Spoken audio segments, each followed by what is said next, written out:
Did you know that in North Korea they teach children that their leaders are like gods and have supernatural powers? Or that in their regime they recruit schoolgirls from the age of 13 to satisfy their leaders and associates?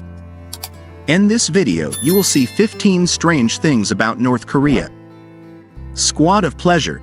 Pleasure since 2015, Kim Jong-un, reinstatement known as the Squad of Pleasure in North Korea. This creation, led by the grandfather of the current dictator, Kim Jong-un, Kim Soon, had been maintained throughout the years until the death of his father, Kim Jong-il, in 2011. It's about a harem formed by 13-year-old schoolgirls selected through virginity tests designed to please the supreme leader and his entourage, as you hear in newspaper articles like the British Sunan.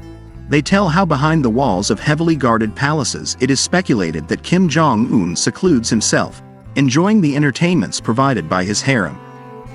This group, composed of around 2,000 girls, perform various roles from singing and dancing to participating in erotic games and activities, with participants multiple. In interview with the Jordan Harbinger show, Jeomi, a North Korean, recounts her testimony about how women are divided into different groups, each with specific functions such as satisfaction, happiness, massages, and more. Although they are expected to serve until a certain age, they are generally married off to elite members after retiring, but they are prohibited from seeing their families again. Tell me if this isn't slavery. This dark tradition of the Squad of Pleasure is not new. It dates back to Kim Jong-un, who sought attractive young women to act as singers, dancers, and in some cases, consorts for powerful officials. The tradition continued under Kim Jong-il and persisted even after his death. Girls were classified into different units, some explicitly destined to provide sexual services. This reveals how dark the pursuit of power can be, the sickly quest for pleasure that leads to abusing others. How do you think we can contribute to ending this injustice, at the very least by sharing this information with others? Imagine, cult of personality, being told that the president of your country is a god or his descendant. In North Korea, the government has established a cult of personality around its leaders, which is a form of worship involving the deification of the leader and the promotion of his image as a divine figure. The cult of personality is imposed through a system of indoctrination that begins from an early age. Children are taught to worship the leader and believe that he is responsible for their well-being. They are taught that the leader has supernatural powers and can control the weather and other natural phenomena. Can you believe this abuse of power? The government uses propaganda to promote the idea that the leader is a divine figure responsible for the people's well-being. People are taught to believe that the leader is infallible and incapable of doing anything wrong. The government controls all aspects of life in North Korea, including religion, and it is illegal to practice any religion other than the cult of personality. The cult of personality is manifested through monuments, rituals, and massive events that exalt the image of the leaders. Citizens participate in acts of devotion such as mandatory visits to statues and monuments, demonstrating loyalty and reverence. Those who defy this ideology face serious consequences, including social marginalization, detention, and even execution. This indoctrination system contributes to maintaining the regime's control over the population by perpetuating unwavering loyalty to the leaders and ensuring the regime's continuity. Do you also feel outraged? What do you think we could do to stop this injustice? 3 generations of punishment. 3 generations of punishment. Imagine if your brother took an apple from the neighborhood store, and suddenly you and everyone from your grandparents to your children are taken to prison. Even if your brother apologizes and returns the apple, it doesn't matter at all because the 3 generations of punishment policy is triggered like a spring.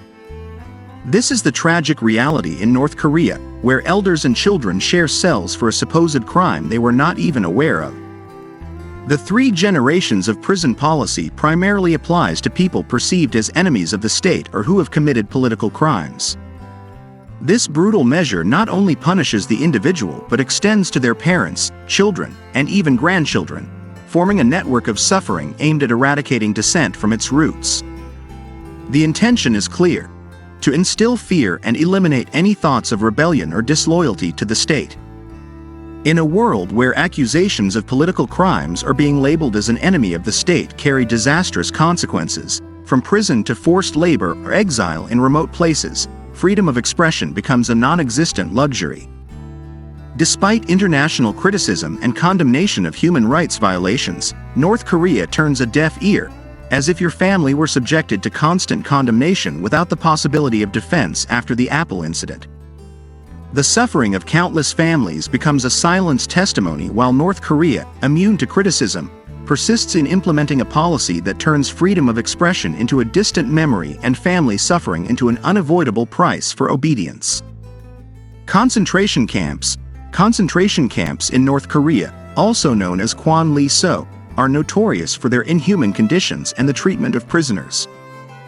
According to a report from the United Nations Office of the High Commissioner for Human Rights, North Korea engages in practices of torture, unjust imprisonment, and forced labor under extremely severe conditions in its short-term detention centers and long-term forced labor prison camps known as Kyo-wa-so. These abuses, considered widespread and systematic, could constitute crimes against humanity. Satellite images analyzed by human rights groups reveal that the camps not only persist but have expanded since the UN's investigation in 2014. Although the North Korean government vehemently denies the existence of these camps, the evidence suggests otherwise. It is crucial to highlight the seriousness of the situation in these places, where an estimated 120,000 people are imprisoned without due process, primarily for political reasons.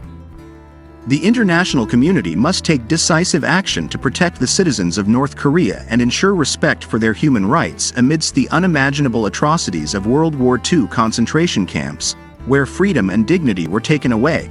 Testimonies emerged highlighting the extraordinary resilience of the human spirit. Viktor Frankl, a Holocaust survivor, deeply reflected on the essence of inner freedom, affirming that everything can be taken from a man except one thing, the last of human freedoms, the choice of one's personal attitude in a given set of circumstances, to decide one's own path. Similarly, Anne Frank, in the midst of her own hidden odyssey during World War II, shares a touching and hopeful vision. Despite everything, I still believe in the innate goodness of people. These words forged in the crucible of suffering remind us of the human capacity to find meaning, maintain hope, and preserve faith in goodness, even in the darkest times. In adversity, inner freedom and belief in intrinsic goodness, like a spirit of a creating God, stand as beacons of light guiding humanity towards resilience and redemption. We ask for a prayer for those suffering from this terrible injustice. Religious freedom, religion. After considering their leaders as gods, it is not surprising that the Constitution of North Korea grants freedom of religious beliefs, but also prohibits the use of religion to attract foreign forces or to harm the state. Anyone caught practicing religion or even suspected of holding private religious views faces severe punishment, including arrest, torture, imprisonment, and in some cases, execution. Unauthorized religious activities are illegal and often practiced in secret. In 2019, North Korea was ranked as the worst country in the world in terms of Christian persecution by the international Catholic aid organization Aid to the Church in Need.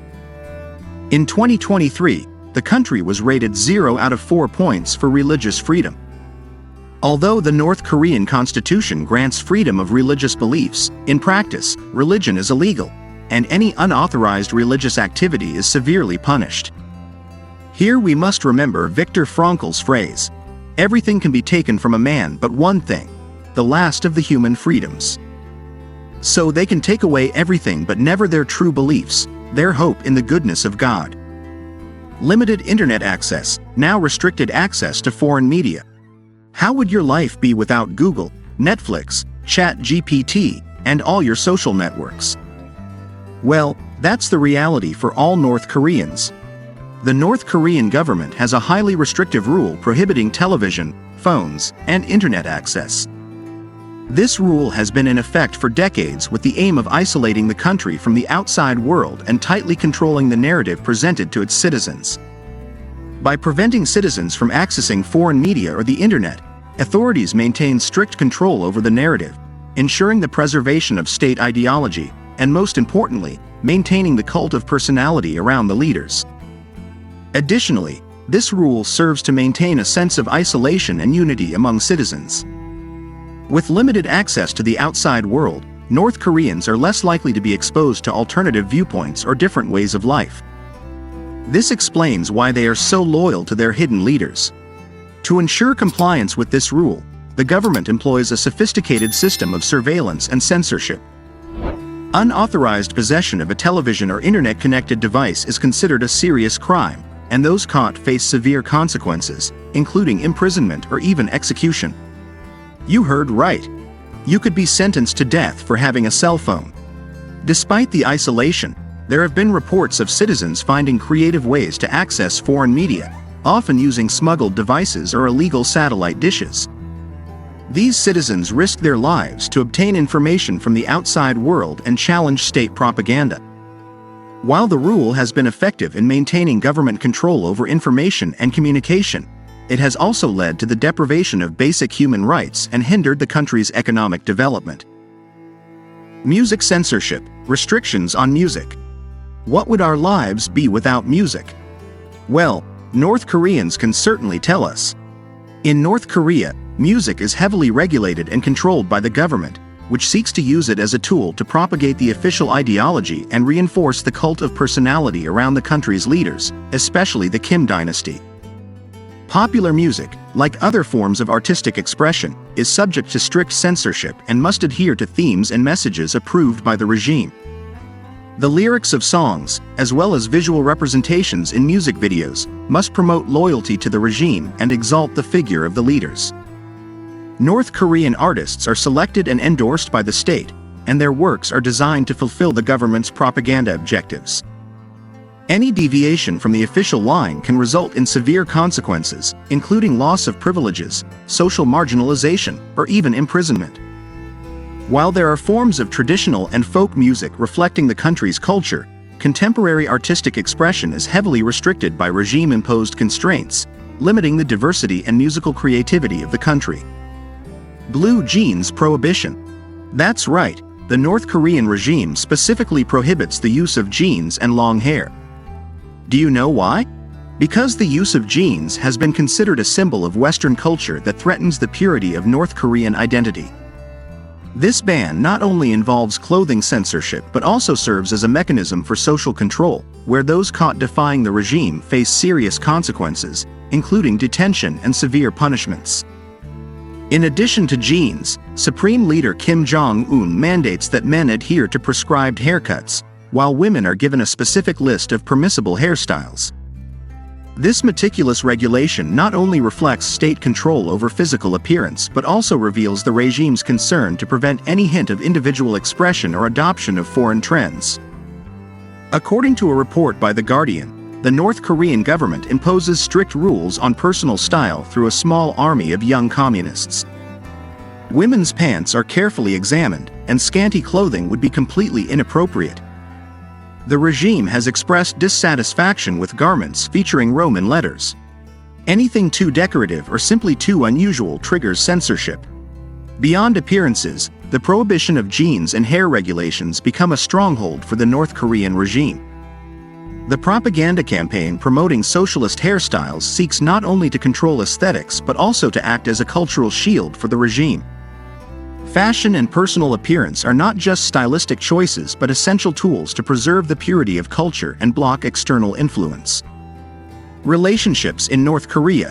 In North Korea, lovers do not go to the cinema, do not have dates or public displays of affection, and social gatherings are under surveillance. Citizens are cautious about participating in romantic activities due to the risk of surveillance and imminent punishment. As a result, the love life of North Koreans is heavily influenced by the country's unique social and political context.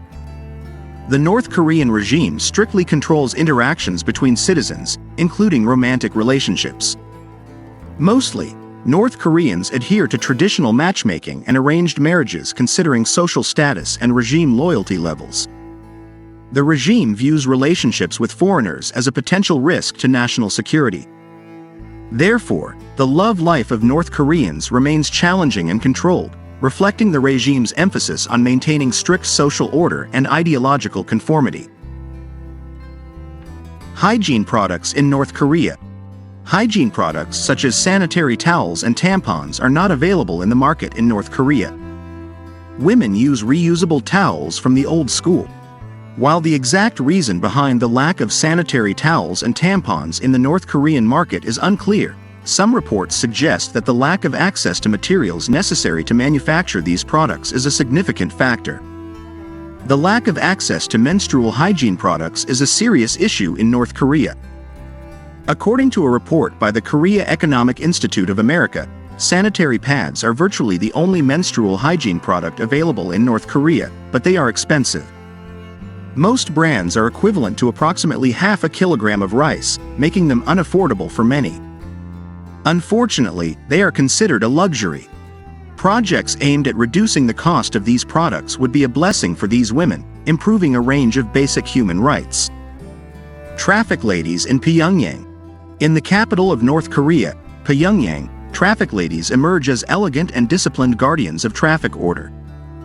Their presence doesn't go unnoticed by tourists who are greeted by these uniformed women in stylish attire, distinctive white gloves, and impeccable hats. Beyond being a practical necessity for directing traffic, they stand as emblematic symbols of national pride and discipline in the country. These women, meticulously selected for their physical appearance, height, and educational background, go beyond being mere traffic agents. Their training encompasses not only mastery of traffic rules but also acquiring communication skills and precise hand gestures to effectively manage vehicular flow. This combination of tradition, discipline, and nationalism makes them iconic figures reflecting the complexity of North Korea's unique social and political landscape. Fertilizer from human excrement. Following the closure of the border with China, North Korea faces a severe crisis due to the lack of fertilizer. Consequently, farmers have resorted to a desperate solution: using human excrement as fertilizer. This practice, officially ordered by Kim Jong-un in 2014, reflects the regime's priority to invest in the military rather than agriculture. This unconventional agricultural approach has led to a unique practice where human feces collected from public toilets and homes become a valuable source of nutrients for crops. However, it's crucial to consider a BBC report highlighting concerns raised by South Korean Dr. Lee Cook-jong after treating a North Korean soldier who defected to South Korea. The doctor expressed surprise, noting he had never seen so many parasites in an intestine before. He warns of potential devastating health consequences if fertilizers are not properly treated, indicating current handling practices pose a serious threat and underscore the urgent need to effectively manage fertilizers to avoid a potential health crisis. Education in North Korea. From early childhood, children in North Korea undergo rigorous education where morning classes not only cover sciences and mathematics but also instill ideological fervor centered on communist morality and reverence for supreme leaders Kim Il-sung and Kim Jong-il. According to Brian Burdock's account of his visit to North Korea, classrooms are adorned with sacred images of these leaders, becoming settings where even the slightest dissent can trigger severe consequences. This illustrates the delicate line between education and absolute control. The educational experience in North Korea becomes a place of indoctrination where arts and music are carefully used to weave a narrative of hostility towards the United States. In art classes, children depict images of violence against the enemy country, demonstrating how education serves as a vehicle to cultivate nationalist fervor from a young age. Even music, though technically skilled, reflects imposed rigidity where forced smiles and choreographed movements create an unsettling atmosphere. North Korean classrooms reveal a landscape where teaching is not just a knowledge transfer process but a masterful tool to enforce loyalties and conformities from each mind since childhood. Rugang Hotel, the Hotel of the Final Judgment. This giant Rugang Hotel, a 330-meter-tall structure that has perplexed the entire world since its construction began in 1987. Though its exterior was completed in 2011, its interior remains unfinished, earning it the ironic nickname of the Hotel of the Final Judgment. This monumental building consists of 3 wings that majestically rise, each measuring 100 meters in length and 18 meters in width, slightly staggered and then sloped at 75 degrees towards the ground, converging at a common point to form an impressive pinnacle. Originally conceived to house 5 revolving restaurants and between 3,000 to 7,665 rooms, this unfinished giant stands as the tallest building in North Korea, overshadowing the skyline of Pyongyang. The Rugang Hotel, known as the Hotel of the Final Judgment due to its decades-long troubled construction, thus becomes a visual testament to the ambition and vision of the North Korean regime. Despite remaining closed to the public, this incomplete colossus continues to be an iconic landmark that arouses fascination and global speculation about the secrets it holds within its abandoned interior. The answer, like the hotel itself, remains shrouded in mystery. M Games in the mysterious North Korean stage. In the North Korean backdrop, the M Games emerge as a monumental display of art and dance, captivating the world with its magnitude and symbolism. With thousands of gymnasts and dancers backed by a constant flow of images and words that exalt the North Korean state, this monumental event has produced some of the most iconic images of this secretive country. Despite its name, the M Games are much more than a mere exhibition. They are a choreographed masterpiece that blends technical skill, national narrative, and, rumored this year, cutting-edge technology. All the while, leader Kim Jong-un seeks to reinvent North Korea's image by focusing on economic development and opening to the world. These mass games, often compared to the American Super Bowl ceremonies, offer a unique insight into the North Korean official vision wrapped in a spectacular 90-minute presentation. Despite controversies and criticisms for potentially whitewashing human rights abuses, the M Games remain a cultural phenomenon. The most famous version, Arirang, narrates national glorification after turbulent periods. This year's event is expected to reflect changes in Kim Jong-un's strategy, moving away from hostile rhetoric and focusing on highlighting economic achievements and a willingness for peaceful coexistence on the global stage. North Korea's M Games continue to be an unparalleled experience where dance merges with politics and national narrative comes to life in dazzling fashion. Now that you know more about this country's reality, I invite you to pray for an end to its oppression and for the international community to act to change this terrible reality. Thank you for joining us here.